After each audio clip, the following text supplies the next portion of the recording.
This is Make Something Cool. I'm Alex Sugg. Today, I'm really excited to be sitting down with Polina Pompliano. Polina is the creator of The Profile, which is a media company that studies the most successful people, companies in business, entertainment, tech, and sports, and more. And I love reading The Profile every week, so I'm really excited to have you on. Thanks for being here. Thank you for having me, Alex. I'm excited. Yeah, definitely.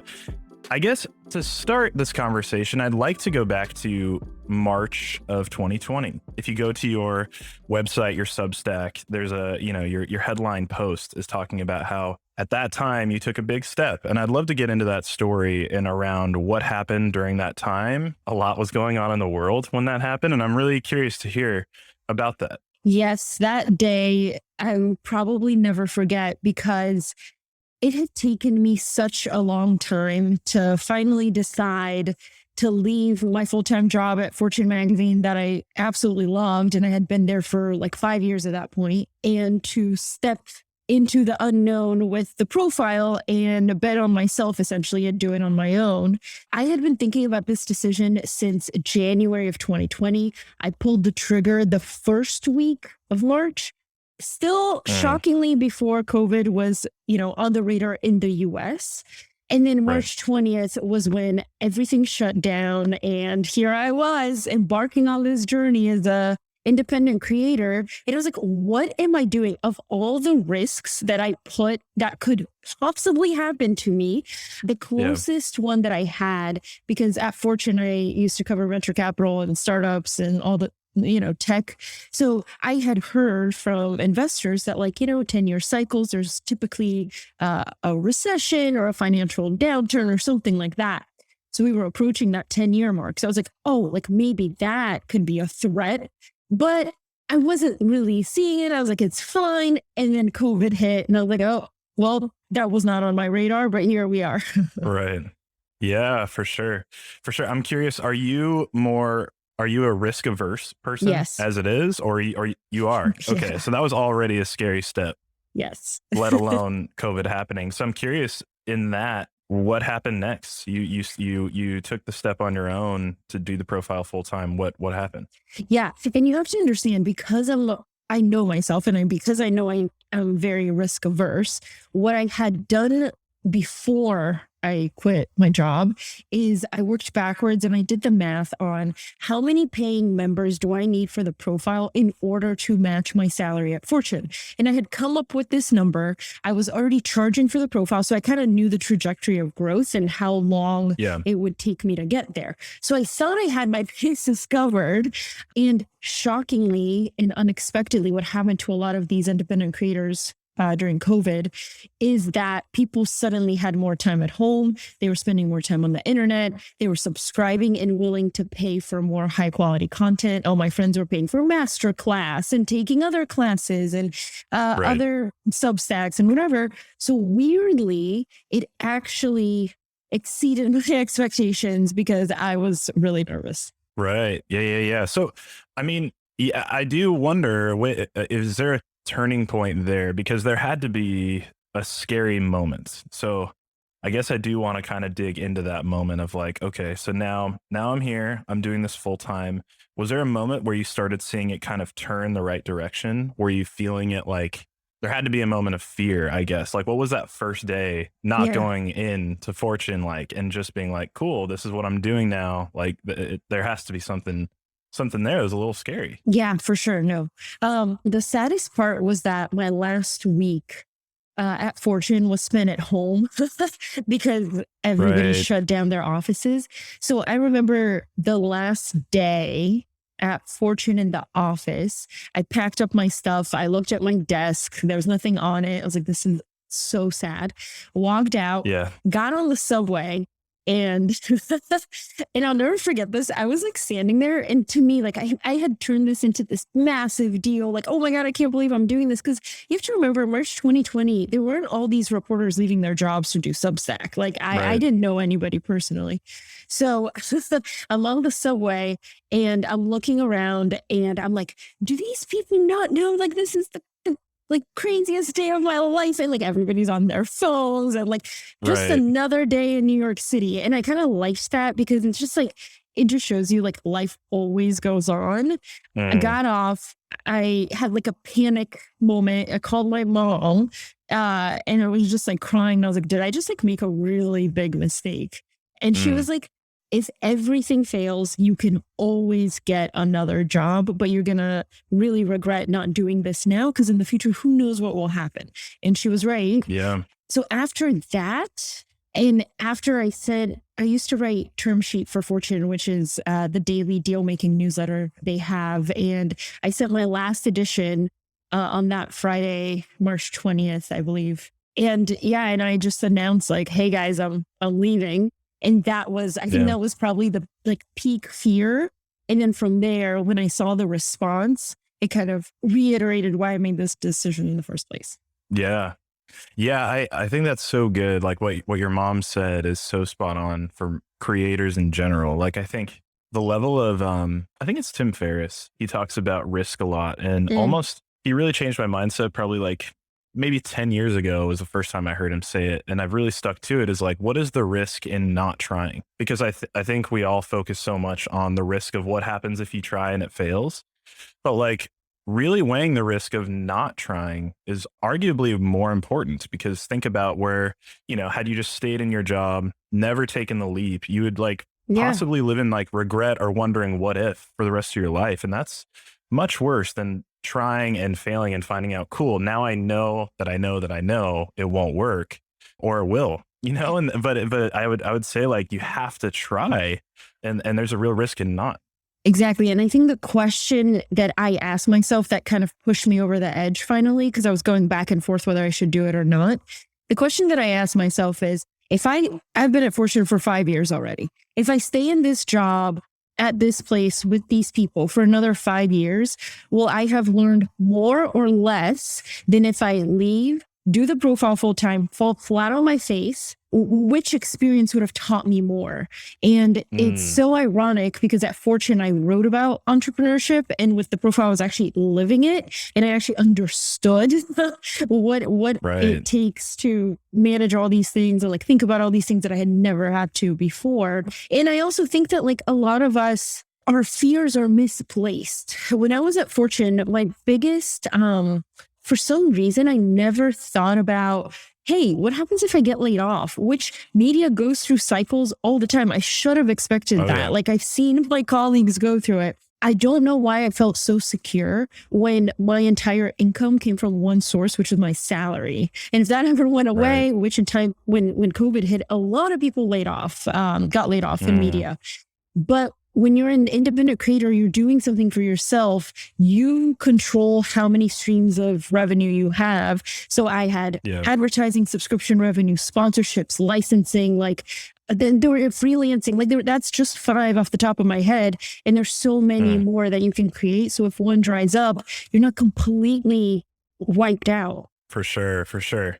Yeah. I want to get into the details of like the profile, exactly what it is, and like the details of like how you're running it and the creator side. Cause I Mhm. think people listening are going to be curious to be like, how does she run this whole thing? But I think to start coming back to the profile, why did you start it? Like, what about this topic, the subject matter is interesting to you? Like what made you start writing the profile?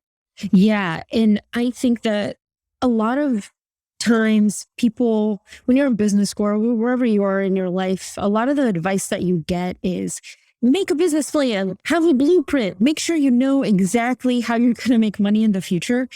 I find that the best businesses and the most successful things often start without premeditated planning. For Mm, example, the profile, I honestly started in 2017 in February while I was still at Fortune, obviously, because I thought I just really liked long form profiles.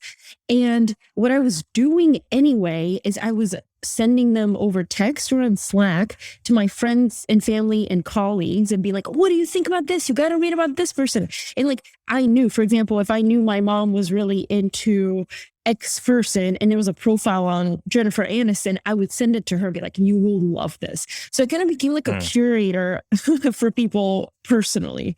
So I was like, yeah. what if I just put together like 8 links in an email and send it to family and friends, and we can talk about them every week. It was kind of like a conversation starter. And also in 2017, I was kind of down on the whole like journalism world because there was a lot of clickbait and rewriting, and one person would come out, or one media organization would come out with this long article, and then it would be repurposed and repackaged across all of Yeah. media. It was just bad. So I was like, there's still really good journalism out there. It just, you have to go find it, and I'll put it in this newsletter, send it to family and friends, etc. I did that. I never did any marketing or I didn't know or think that this would be a business one day that I would leave my job for. So Mm. I just started it. It grew very slowly, but very organically. And I think that's what helped me kind of get that loyal, really, really strong community base early on, Yeah. because I never like pushed it on people that didn't want to subscribe. Yeah, for sure. No, that's super cool. I think the best things tend to come out of stories like that, where it's like you are truly just scratching your own itch of just interest, what makes you excited. Yeah. And naturally, if you're excited about something and you work hard on it, other people will, they tend to gravitate toward it. So I think maybe to help listeners get some context, what exactly is the profile? If you could like summarize it in a kind of quick way about what exactly it is. Yeah. The profile is a biweekly newsletter where you can go to study and learn from the world's most successful people and companies. I define success very differently, I think, than the conventional way that we define success. To me, success is like people who have done something interesting, failed, learned from that failure, and succeeded again in some way that they define success, not monetary or financial or whatever, however you define it. Mm. So I have all sorts of interesting people, and they are across industry. So it's across business, sports, entertainment, etc. So in the reason that it looks like that, the profile looks like that, it's basically a column that I write at the top. Then it's 7 to 8 long form, deeply reported profiles on people or companies. And then for premium members who pay, there's 2 additional sections of recommendations for audio and video. So that's podcasts, interviews with interesting people, with documentaries, things like that. And then every Wednesday, again, only for premium members, I send something called the Profile Dossier. And it's a deep dive on an individual person where I basically dig into the life of somebody, and I give you recommendations on things to read, watch, and listen to, and to learn more about them. But then I also write several things of like what I learned and what I took away from learning about them. And I find that that's really helpful because it's kind of like a fun Wikipedia that you can learn from. Yeah, for sure. For sure. The first thing that comes into my head is like, that's so much writing.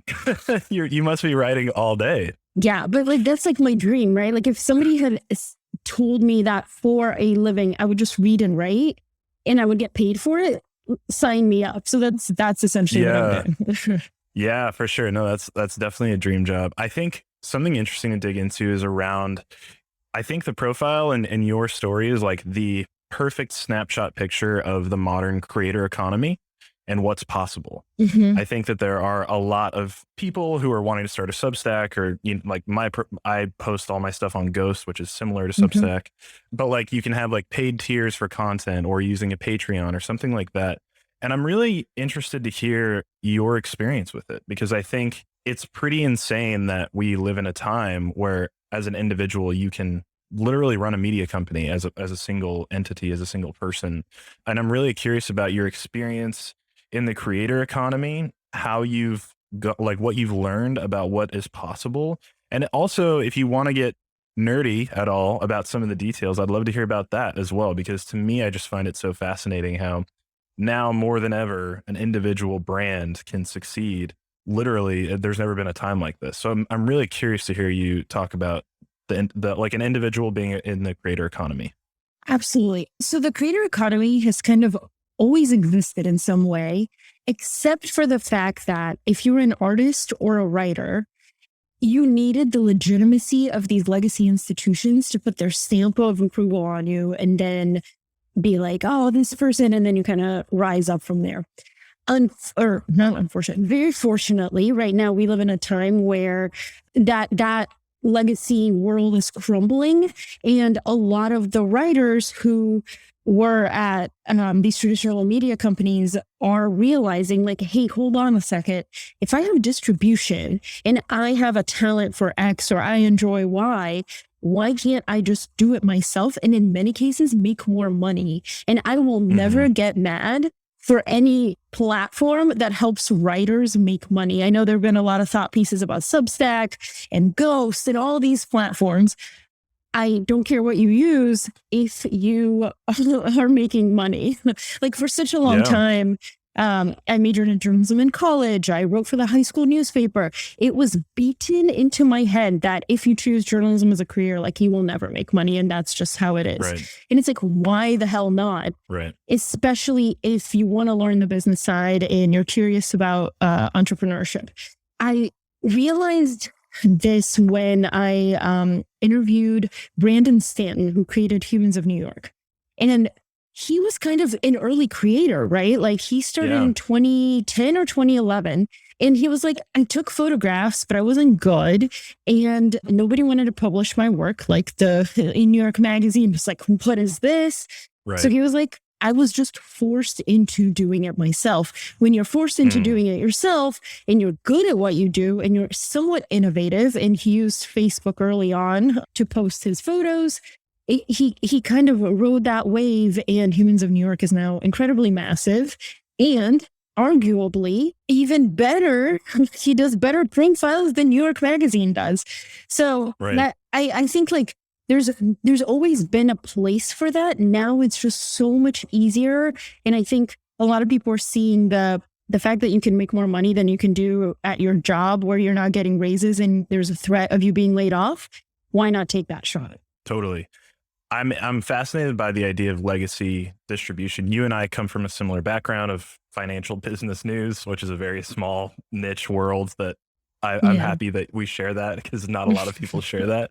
Exclusive but I club. do think, like, very, very, yes, for better or worse. But I think it's Balaji Srinivasan. He's a great thinker, and he's controversial for a million reasons, but I love the guy. I think he's very smart. But he talks a lot about, legacy distribution is kind of what has kept a lot of media companies powerful over the time, because they just have such far reach in the eyeballs that they can attract across the internet. But so kind of what you're saying, it's this inflection point right now, this turning point where distribution doesn't just belong to these giant legacy media companies anymore. Like, I think, like, say what you will about the guy, whatever, but Joe Rogan's a great example where he owns all of his distribution, and he's bigger than CNN and Fox News combined at this point. And it's just crazy that an individual can reach that level of audience, and the opportunity that's there is pretty wild, because you don't need 1 million people to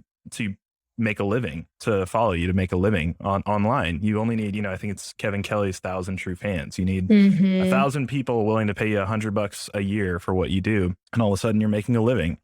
I just find it super interesting and super compelling to be a creator right now online. Yes, I couldn't have said it better myself, because I think it's at the heart of it, it is distribution, right? Because if I was a small writer somewhere that, I didn't have that much personal distribution. With Fortune, I lucked out because I was writing a newsletter personally that went out to so many people. That really helped me in my, like, personal brand. But there's people who work at these places who have built distribution channels on their own. They don't need this powerful machine behind them. And you and I have seen this from the inside. I've worked at CNN, USA Today, Aussie, that startup that just imploded, and Fortune. I've seen all the pivots. I've seen all the shifts where, and every time you kind of know in your heart, you're like, you're paying attention to the wrong thing. Do you remember for a while when it was like, millennials hate long form content, therefore everything we write has to be short and punchy and this many words and with a clicky headline. And I was like, how, like, the data doesn't support it. Joe Rogan, his audience will listen forever, and a lot of them are millennials. The problem was never length. The problem was always quality. And I think, Always, man. yeah, like in 2017, like I mentioned, I saw this shift of like everything kind of declined. And it's like, why are we writing about Taylor Swift and her new boyfriend right now? This is not the right audience for that. Hmm. But Yeah. Yeah. I feel like that just quality in general. And I in our day and age, quality gets very, very much overlooked. And I think that might be it feels like an obvious thing to say is like quality matters. But I do think it gets lost right now a lot because so much of being, prolific online is quantity, just mhm. more stuff. And I think that's another thing that, legacy media is so good at, for better or worse, is just pumping out more and more stuff all the time. Where if you're just an individual creator, I'd almost argue, and James Clear was the last guest on this episode, and we talked for a while about how quality is the sharpest tool you can use to cut through the noise right now, because there are infinite options of what you can listen to, what you can watch, what you can read. But if you focus on quality, if you make it so good that that's the best thing you can possibly do to make your content stand out. And I do feel like it sounds so obvious, but it's not anymore. At least to me, it's very much like, how can we get more instead of how can we make it better? Yeah. And I was just thinking of James Clear earlier when we were talking about quality and distribution, because he built his brand on top of his name. And the last time I talked to him, I asked him, I was like, why did you use James Clear instead of Habits or like something Right. like that? That's not your name. And he basically said, he was like, I didn't know what I would be interested in 5 or 10 years from now. But I knew if I could create high quality content right now, see what sticks with people, and it's really high quality, then now with so much distribution, he has over 1 million people on his newsletter. With just that newsletter, he can go in whatever direction he wants because he has the distribution. And I think for a long time it Hmm. was build it and they will come. I think now it's like build the distribution and then Right. you can branch out into whatever you want and build, and then people will come there. No, you're so spot on. I think getting into like I'm curious I think maybe to round out this creator economy talk and being an individual creator, what are some things you've learned maybe that going full time you maybe weren't expecting as far as like running the business? Because I think there's probably, when you said I just get to read and write pretty much all day as my job, there's Mhm. also the side of running the business that I'm sure was a whole new experience too. What about that have you learned? What are some lessons you've learned? What are some things that you think are important to running an individual business now? Yes. So the thing that I've learned that I never had to think about before when I was at Fortune was, well, how to make money. And the Yeah. reason, and the biggest thing that I've learned with the profile is because it's a subscription model. So the reader pays me directly. I can see a direct correlation between what they find valuable and what they're willing to pay for and what they're not, because they're essentially voting with their dollars. When you have an advertising based business, you don't really see that because you can write a bunch of crap that gets a bunch of clicks and you make advertisers happy, but the Right. reader suffers. So when I first started the profile, I was charging, I didn't know. I was like, I have no idea how much people are willing to pay for something like this. So I started with $10 a month or $100 a year. And then there were some people who paid that. But then I got a bunch of emails that were like, I won't pay $100 a year for this, but I will pay 50. And once I heard that enough, I dropped Mm, it and it just skyrocketed. And it's like, oh, okay. So you just have to kind of experiment because people will yeah. tell you directly. I never had that sort of feedback before. The other thing that I've learned is that you have to ask yourself, is what I'm working on, am I doing it just for the hell of it because I want to do it? Or am I doing it because this will actually grow the profile and that will actually grow revenue? Because I think a lot of Mm, writers get into these like creative storms where you can't get out and you end up working on one project for 7 days and you haven't done anything else. With a biweekly newsletter, it's taught me that like I can't do that. I mean, I can, but I would have to use extra time that I carve out for mm, myself. instead of the bread and butter of what keeps the business going. And the third thing that Right. I've learned is that consistency plus time equals trust. You Mm, cannot gain the trust of anybody, whether it's professionally, personally, anywhere in business, without like keeping your word and being really consistent over time and reliable. The reason that I think I've done so well in my journalism career is not because I was the best writer. It's not because I was the smartest or most talented. It's because when people needed me, like they could rely on me and I would always be there mm, and meet deadlines, etc. It's the same here. And it really pisses me off when I sign up for a newsletter and I'm so excited to get it.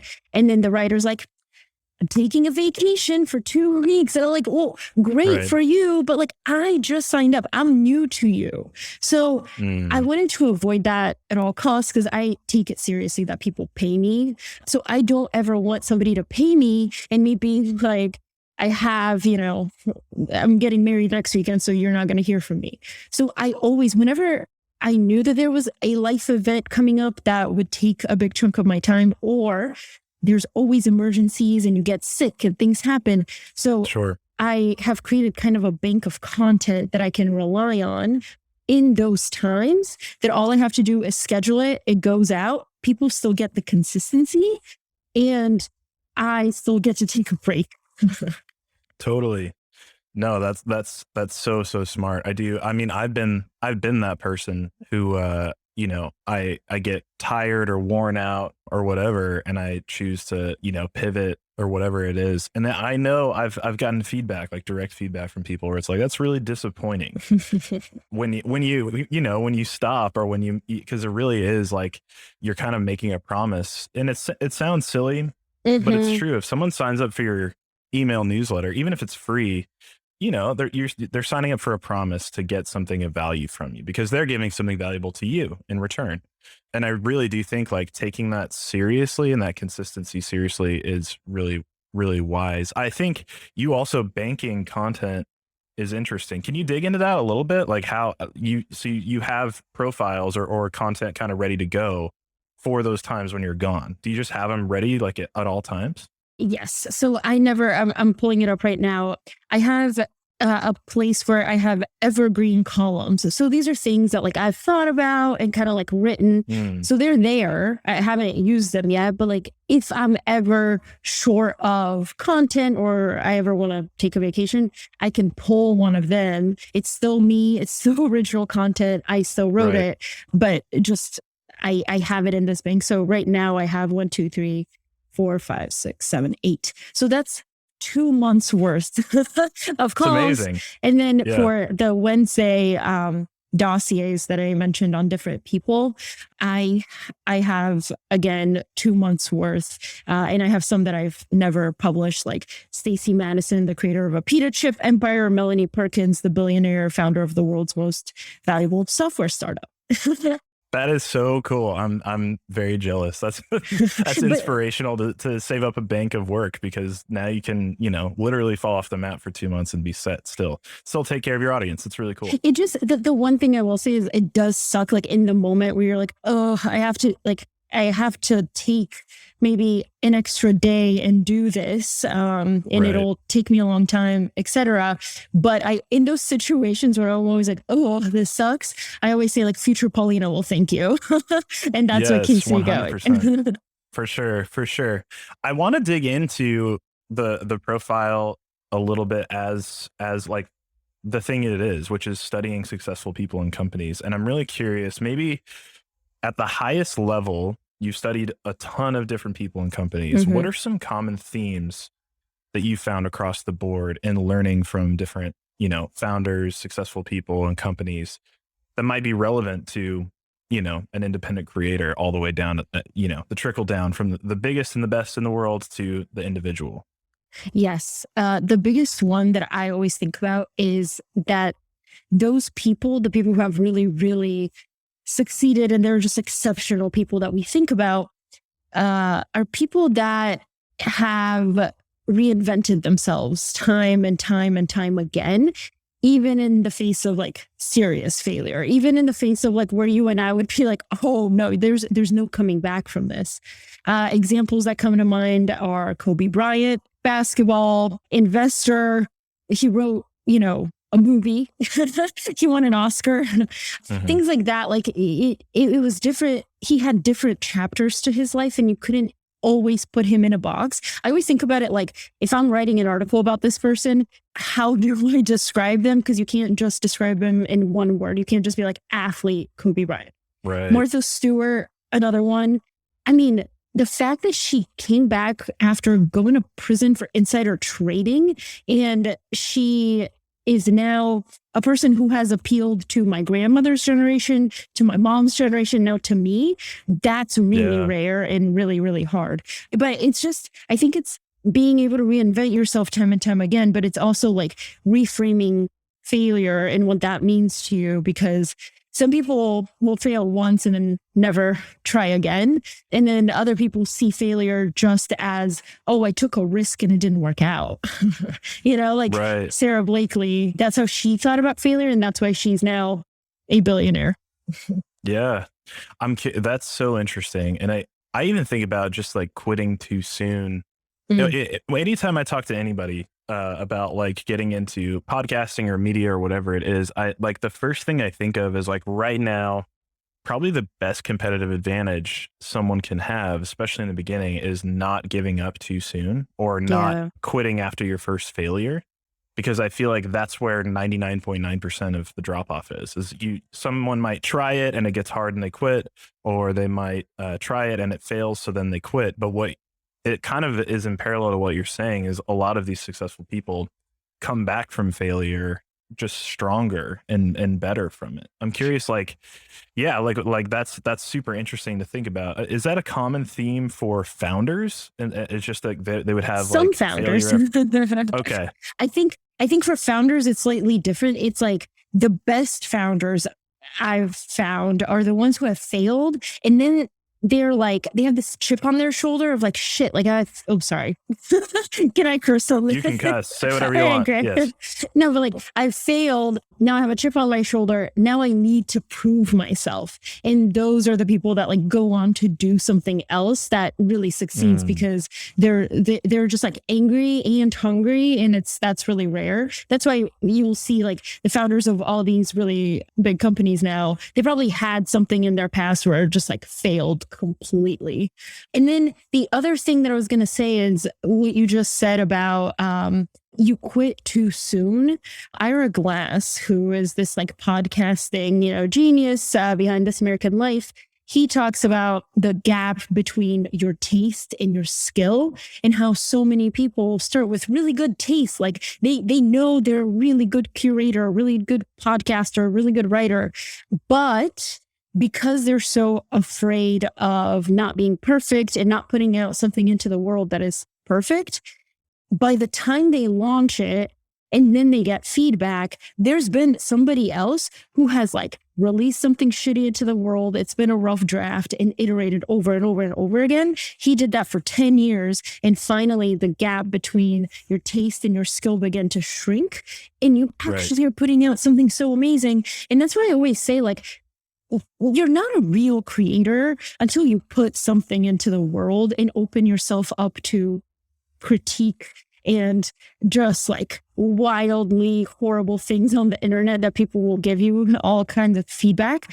Yeah. Because I know so many people who are like, I just want to launch when I have the best, perfect website. It's like, no, just launch it as a crappy little thing, and then people will give you feedback, and then you can improve it. Because the profile would Right. never look like the profile if I hadn't just started, and Humans of New York did not look like the Humans of New York today back in 2010 if he hadn't just started and gotten feedback along the way. For sure.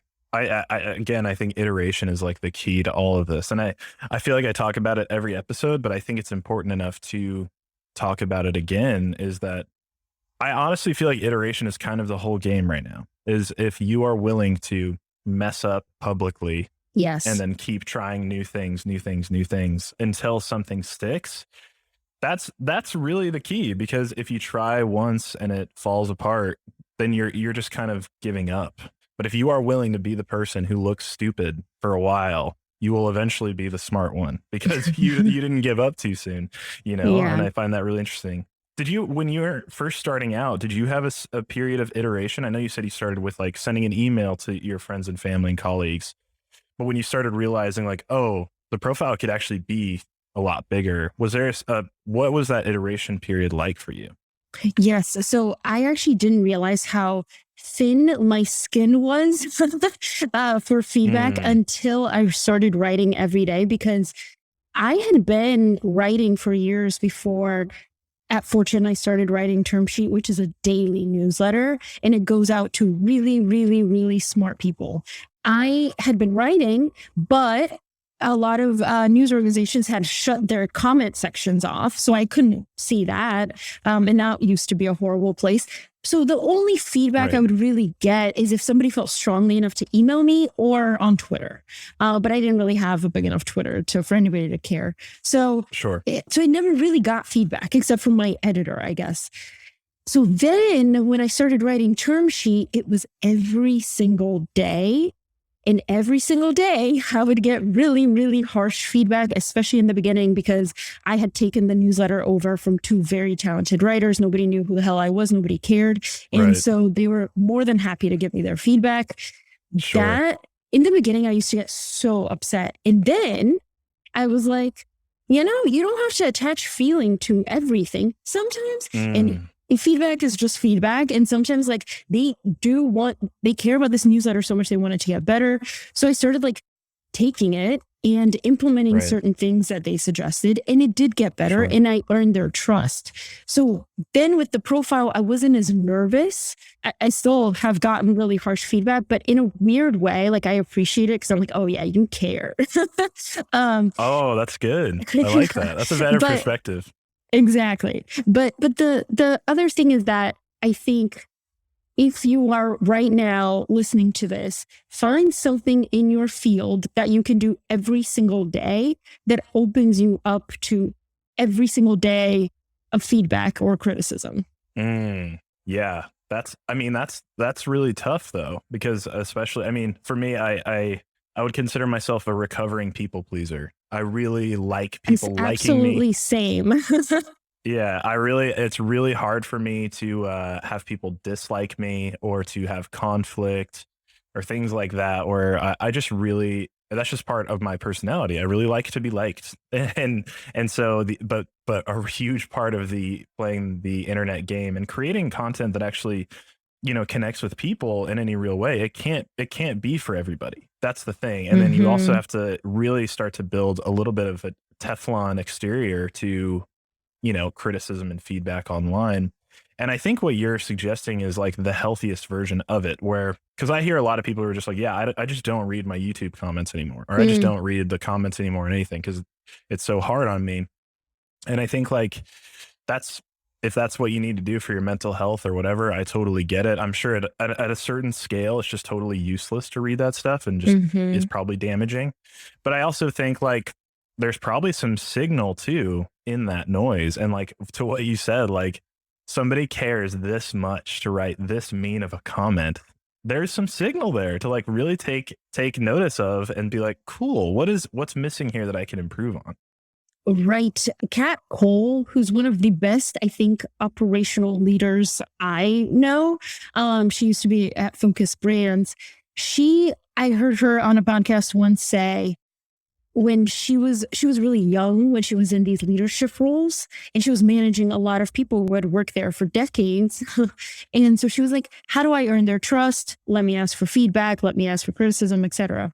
But she said that the one thing she told herself is when somebody gives me really harsh feedback, before I dismiss it, because some of it you do have to dismiss because it's just not helpful, but before I dismiss it, I will first consider, like, accept it as true. Like, she would ask herself, what if this was true? How would I act? How would that change my actions?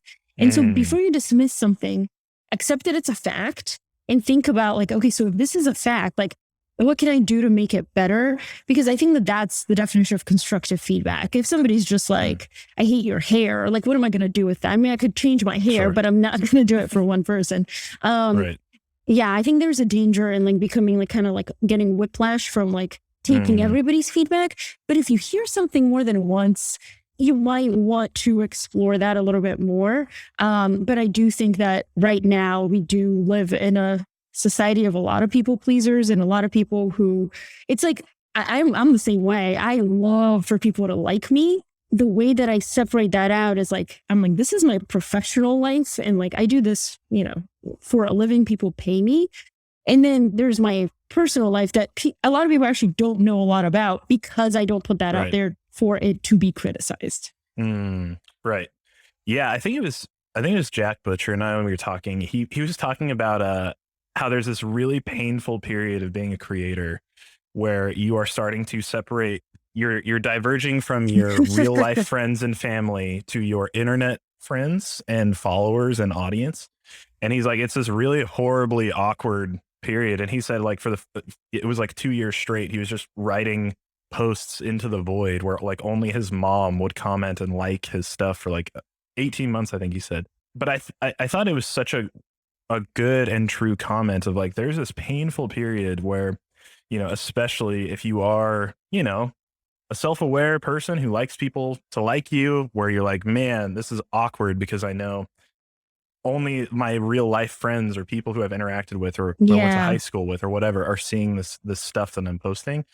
And then eventually, but I think like there's a lot of power in like what you just said about differentiating between like this is just work and this is my Hmm. real life offline, and really being able to say like the two don't have to be the same thing.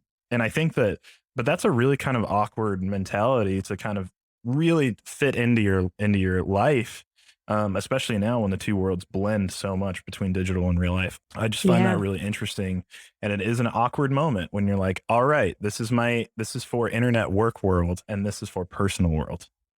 Right. Yeah. I was thinking about that the other day, actually. I was like, God, like, I think like there's so many friends that I have that I consider friends that I've never met in real life. Like they're on Mm, Twitter only, or we've FaceTimed or something like that, where I haven't like seen them in the flesh. And I mean, I think that that's kind of where the future is going. But it is an interesting, I have a like much younger sister, and it's interesting to see how her generation doesn't have that separation. To them, kind of like their virtual persona becomes their like their real life persona. mm, There's no like separation. I think for us at least, there was when we went to school, it was like, okay, kids, like what you put on right. Facebook or LinkedIn, be careful. But I don't in the future, I think like virtual in you is just it's just life. Yeah, true. Well, everything going on with the metaverse The and all that metaverse. stuff. We I don't have, tried we I don't, we don't tried have to so talk hard to about say I tried so hard to say all that without mentioning the metaverse, but thank you, without saying the Alex. metaverse. Right. Yeah. Yeah. Yeah. Have one podcast without saying the metaverse. I don't think it's possible right now. No, I don't want to talk about the metaverse. Everyone else is no, we're doing that not. for us. But yeah, I'm curious, maybe to, one last thing I want to talk about as far as the profile is, what's a story that you've been surprised by when studying? Like what story or profile did you go Mm. into thinking one thing and coming out the other side being kind of shocked at what you learned from it? Oh, okay. So one of my favorite profiles that I've done or dossiers, like where I dive deep into a person's life.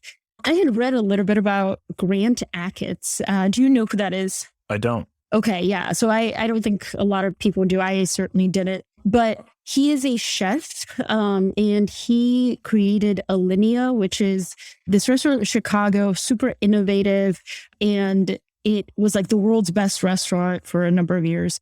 But Grant is considered this like savant of a chef, like really, really incredible, always at the cutting edge. And the reason that I found him so fascinating is because he he thinks very much like Elon Musk, just in a very different industry. And he's Mm, taken food and he's basically gone from like first principles to say, I'm going to be inspired by everything in my life. And that's how I'm going to approach the dining experience. So he asked himself, why do we have to eat with a fork and a knife and a plate? Like, why is the plate manufacturer deciding what dining looks like? So he got rid of like plates and forks and knives. And then he went to a museum and was inspired by this piece of art. And he was like, I want to eat off of that. So he created a tablecloth that looked like art that you could eat from with your hands. And then he's so innovative that he kept doing this. And every 6 months he would tell his staff, like, trash this menu, we're starting over.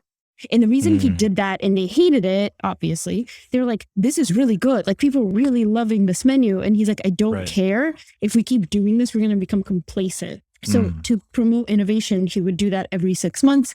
And then one day, the irony of it all is that he got stage 4 tongue cancer. It's like, imagine being a chef and getting cancer on your tongue, which is like your taste buds and everything. But what he learned from that experience is that taste is actually, very little of it comes from your tongue and your taste buds. A lot of it is visual and smell based. So he played with flavors, and he made like tomatoes that look like strawberries and strawberries that look like tomatoes, and people's senses were like totally off. It's just like, I really appreciate people who are so innovative and think so differently than I do, that it forced me to ask myself, what is a profile? Because until now, I had always thought that a profile was found in a magazine. It was long form. It was 2,000 words. But like what Brandon Stanton does with Humans of New York is a profile. And like all this, your podcast is a profile. And so it makes you question a lot of things. And once you actively start thinking about these things, you realize you're learning without trying to learn. For sure. For sure. That's so crazy and so interesting. I love one thing I haven't talked at all on this podcast about, but I want to now really briefly, is first principles thinking. And I think that's what makes someone like this chef or an Elon Musk so interesting, is the ability to go to first principles and think from that point of view. Will you tell me what that term means to you, first principles thinking, and maybe what it looks like in practice? Yeah, to me, it's like, basically you take conventional thought and you're like, okay, so this is what everyone says it is. But if we peel it back, what is the very, very essence of where we can get? And that's kind of how I now make decisions. I used to always start. So as a metaphor, Elon Musk uses this. He basically explains first principles thinking as a metaphorical tree. And when you're trying to learn something for the first time, let's say for him, in his case, it was rockets. You can't start with all the details, which are the leaves and the branches and the whatever. You have to start from like the trunk and the roots and understand physics before you start understanding how to create a rocket. For me, a lot of times when you're making decisions, you're looking at like the outcomes first, instead of being like, hold on, why do I have to make this specific decision in the first place? And once you like peel it all back and just, I think for journalists, it's easier because you're just used to asking why so much. When you get to like the very basic why, you can make such better decisions than starting from the panicked details and trying to go back. Right. Yeah. Like, I think that's such a good way of putting it. I think it's like going to the core of the problem versus the symptoms of the problem. Yes. Like, I think like what you were describing in that chef, like that's a very weird but great example of first principles thinking, where he's just like, wait, why do we use plates? This is just a thing that was given to us, and that we've just subconsciously assigned to being the quote unquote right way of doing something. But why? Yeah. And what do they look like that? And one more example from him, the most incredible thing that he did, which is like the epitome of first principles thinking, is he asked, which I don't think anybody has ever asked, why do we eat using this motion? And if you can't see me right now, I'm like using, putting food to my mouth with a fork or a spoon or some kind of utensil. And he's like, why do humans eat that way? It's literally hand to mouth. And then his team was like, what are you talking about? How else would you eat? And he's like, let's figure out another way. So he created this like balloon made of sugar particles and compounds or whatever that would float to you, and you would eat it while holding the balloon just with your mouth. Incredible. Wow. Like but he broke the idea. Like that's the most basic, like universal idea that you put food to your mouth. You bring food to your mouth with your hand. Like there is no other way, but he Right. changed it. And so I think that that's what makes it interesting and memorable for people. And those are the people that are like truly original thinkers. Yeah. Yeah. And I love thinking that way for an individual creator, you know, for someone listening, and even for myself. Like, how do you approach, you know, maybe your different tastes, your interests, your skills, and how do you go back to first principles about what you're trying to make? And I think that Yeah. we all have a lot of assumptions based on the people we follow. You know, if you want to make YouTube videos, you probably watch a lot of YouTubers, and you're probably thinking, well, I have to do it this way because Casey Neistat does it this way, or whatever. Mhm. Name your YouTuber. But in reality, it's like, why? Ask yourself why you feel the need to do exactly what you've been kind of subconsciously taught. And maybe if you go a different route from that baseline level, you can make something a lot more unique and a lot more a picture of who you truly are too. It can be a lot more like authentic to a person to go from that first principle of who you are versus what you're just seeing online or what you're seeing from other creators and just trying to copy what already exists.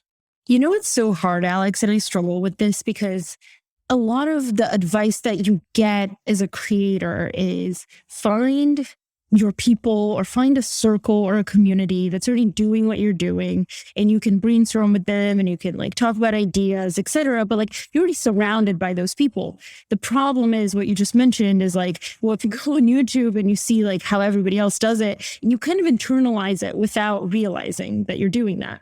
That's why like I find it fascinating. So many inventions and innovations and stuff have come from people with fresh eyes who have never been in the industry before, and they just don't know that it's always been done this way. It's happened in media. It happened to Sarah Blakely with Spanx. She was never in the fashion world. She had no idea. So she's like, I'm just going to cut off the feet off my pantyhose, and there you go.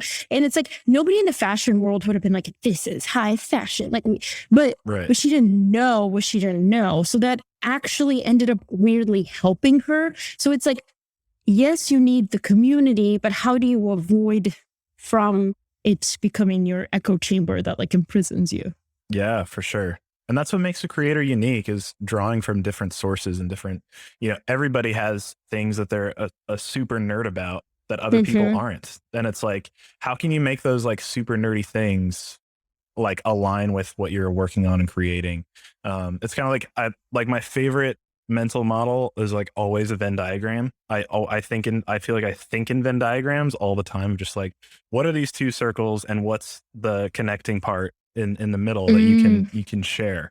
And I think like life is a lot of Venn diagrams. Being human is a Venn diagram of like a million things. And I think creating, and the best creators are a Venn diagram of two maybe weird opposing ideas that wouldn't sound like they would work on the surface, but once you put them together, it's like magic. Yes. And I think that's kind of, everybody has that. So I'm curious, maybe to wrap up, I'm thinking about the indie creator who maybe hasn't gotten started yet, or maybe they're just getting started. What is some advice you would give to someone out there who's wanting to become a content creator online, or who they're in the thick of it now, working on it, and maybe it's tough? What's some advice you would give to the modern content creator? I would say whenever you put something out into the world, whether it's only your mom and your brother reading it at this point in time, take the extra step right after you've put it out into the world to get it in front of the right eyes or the right people. So what I mean by that is, whenever I publish a dossier, like a deep dive on an individual person, I always take 10 minutes to research like, hey, who is this person's agent, or what is this person's email, or whatever. And I forward it to them, or I tweet it at them and I tag them with their handle. And that kind of, it's what James Clear says, you will be shocked by how much luck you can attract just by telling people what you're working on. So telling people what you're working on, obviously, but also taking the extra step to get it in front of the right eyes. This happened to me last Christmas when I did a dossier on The Rock. I tagged The Rock. I didn't know The Rock looked at his Twitter feed, but he really liked it. And he tweeted about it 4 times. Then he put it on his Instagram. Then I went on Bulgarian television because they were like, oh, look, Yes. someone from our country, like, got recognized by The Rock. So I never expected that. I didn't plan for that to happen, but in a weird way, I took that extra step of like tagging him on Twitter. I could have gone even further. I could have found out who his people were and sent it to them, or asked somebody in the profile if they knew somebody, whatever. But the point is that, and I love this quote by David Perel. He says, every single thing that you create is a vehicle for serendipity. So whatever you put out into the world, somehow, some way may reach the right person at the right time. You just don't know, but you could help yourself by taking that extra step. Yeah. I'm happy you mentioned the story about The Rock. And I think that's more a story about like, because that went crazy when he reposted it and all that stuff. I think that's how I initially started following the profile, was through that moment, because it just went all over the place. But I think that's an example, like, that doesn't happen overnight. That's also an example of being persistent and like making something of high quality. And I think, The Rock retweeting it and sharing it all over the place, that is a great example of like the payoff of doing something over and over and over and over again, and creating your, expanding your surface area of luck. What is possible? How much luck am I going to give the opportunity to myself to make right now online? That's a great example of that. Exactly. And at that point, I mean, it's not like that was my first profile that I had written. Totally. The dossier, this was probably number 60, but it hit with the right person at the right time. Like, for example, just recently I interviewed Danny Meyer. And the reason I interviewed Danny Meyer is because I first wrote a dossier on him without ever talking to him.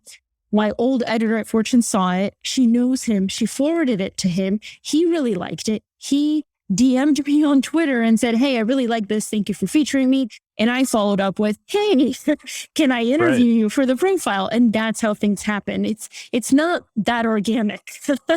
Totally. Yeah. And I think that's just encouraging. Like, I think that's encouraging for creators out there who are listening. Like, it's pretty shocking. Even in working on a podcast, like, when I first got started, I'm pleasantly surprised, like, how few people actually say no.